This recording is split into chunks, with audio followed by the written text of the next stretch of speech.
I'm Chip Bach, and welcome to BluRock. On each episode, we'll discuss what life is like on this Big BluRock, where we are all headed, separately and together, what changes we need to make to ourselves, the planet, and towards each other, and just discuss what daily life is like for your fellow crew.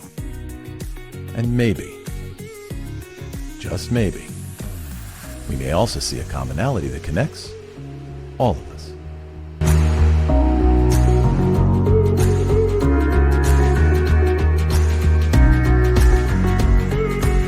All right, welcome to another episode of BluRock. On today's episode, we're going to talk about a not so little something, otherwise known as the ego. Now, the pure definition of ego is a person's sense of self-esteem or self-importance. Self-importance in that, by the way, is a huge takeaway. We're going to cover more of that later in the episode. It's also known as the self, especially as contrasted with another self or the world. To have an ego is essential to our very makeup. It defines who we are and how we connect with others. However, ego becomes an issue when it becomes overpowering. Osho says, love is happy when it is able to give something. The ego is happy when it is able to take something. From a traditional point of view of psychoanalysis, ego is that part of the psyche which expresses the external world or reality through the senses, organizes thought processes rationally, and governs action. It mediates between the impulses of the id, which the id strives for immediate gratification, and the demands of the environment and the standards of the superego. The superego is a person's moral standards or conscious. Think of it more as a person's Jiminy Cricket, so to speak. In Freudian psychology, ego is the most central part of the mind, which in turn mediates one's surroundings. Ego is defined as the view that a person has of oneself. An example of ego is the way that you look at yourself, or in thinking you are the smartest person on earth. You know who you are. Again, according to Sigmund Freud, the ego is part of the personality that mediates the demands of the id, the superego, and reality. Freud said the id is the personality component made up of the unconscious psychic energy that works to satisfy basic urges, needs, and desires.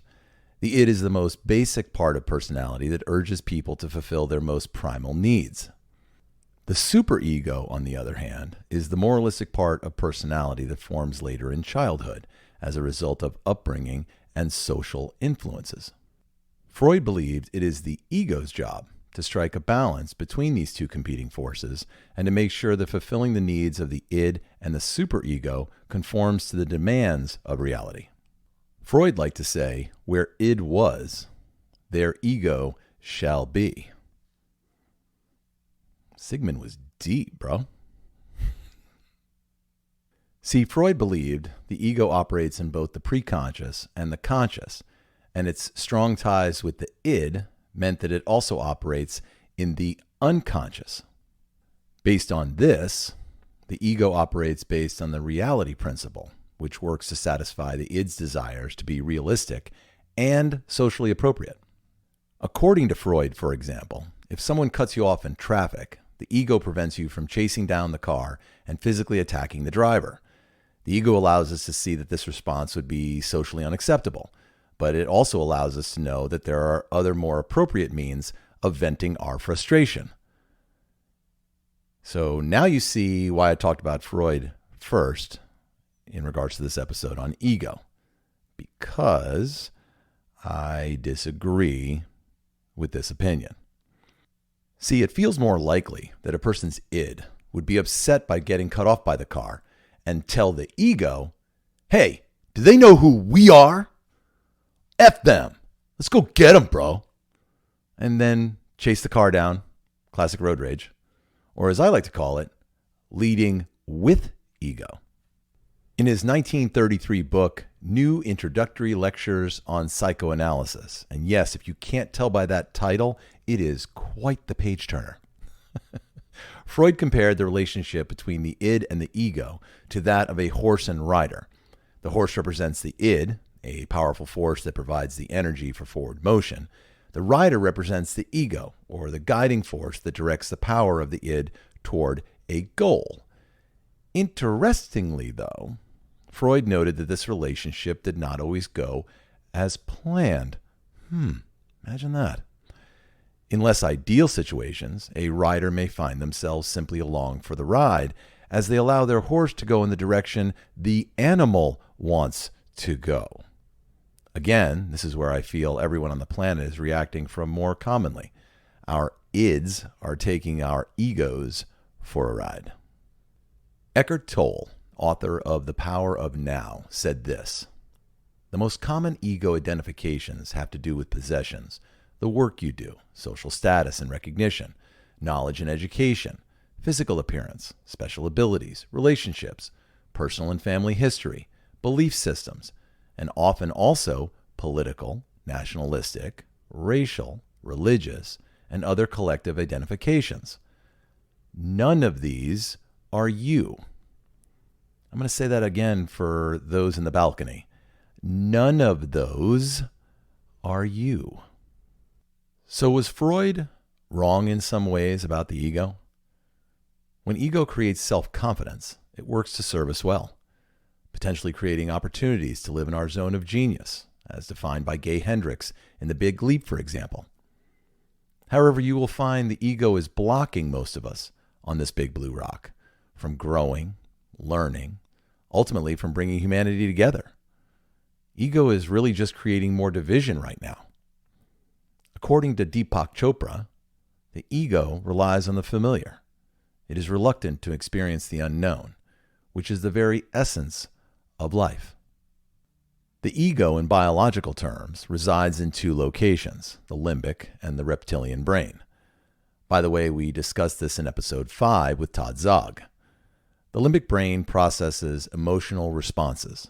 The reptilian brain processes instinctual responses. The ego is reptilian. So what triggers the reptilian brain? The reptilian brain can be triggered by the prospect of gaining or losing money, power, or social status. Recognize if this is happening around you right now, or anywhere on this blue rock. These triggers are interconnected because money is often used to gain power and social status, and power is also used to obtain social status. According to Ryan Holiday, author of Ego is the Enemy, this is what ego does. It crosses out what matters and replaces it with what doesn't. Long ago, we mostly developed our individual consciousness via the collective consciousness of the tribe. The tribe determined one's place, identity, and belonging in most cases. In many pre-modern cultures, there was no concept of an individual self separate from the tribe.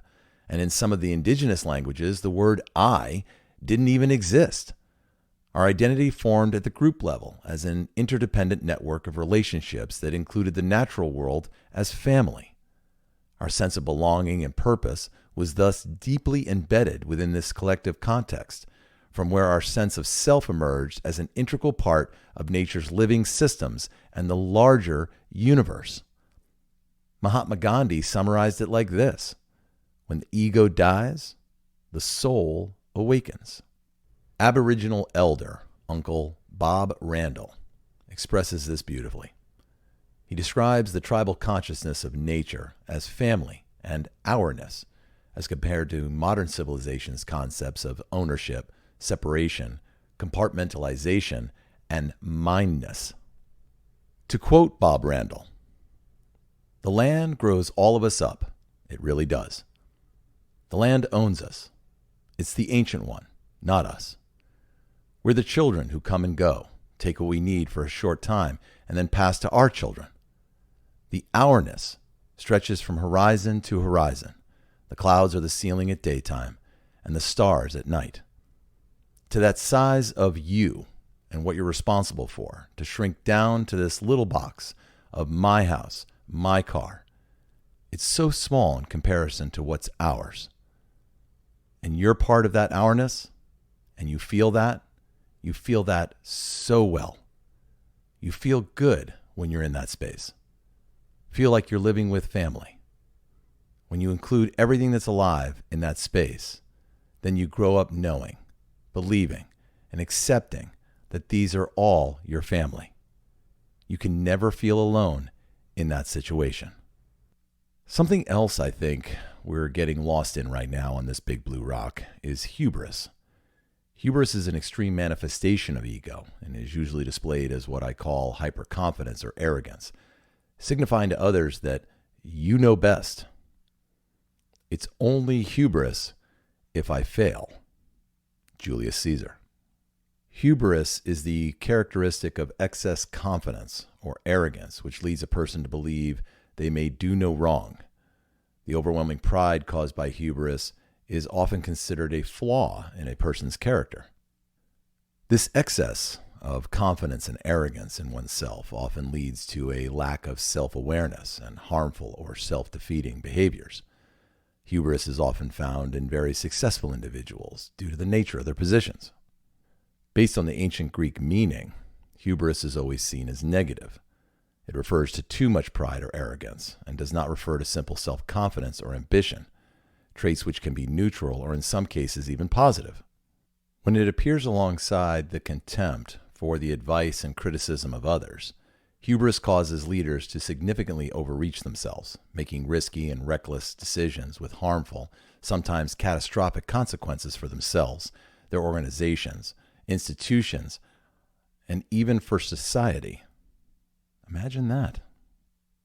For example, since hubris involves overconfidence in one's knowledge and abilities, it can lead people to overestimate their ability to achieve positive outcomes in various domains, which then in turn causes them to take unnecessary risks.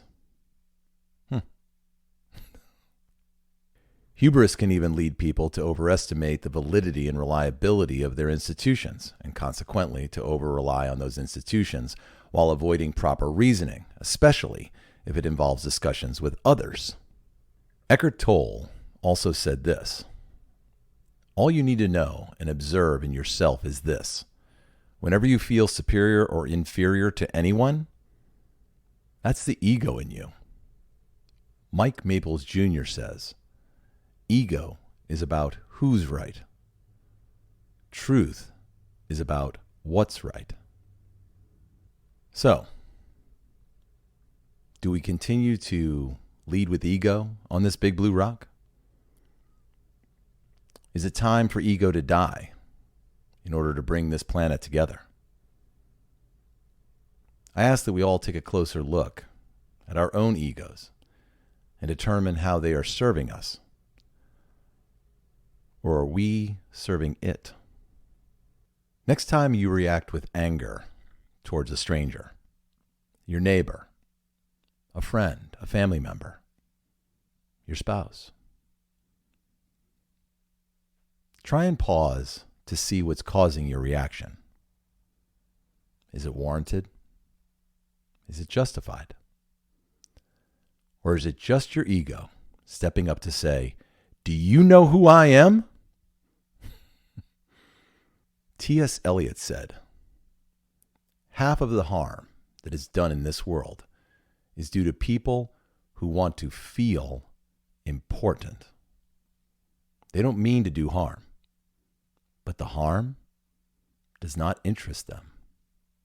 One last quote to leave you with from one of my favorite humans on this great BluRock. We are all one.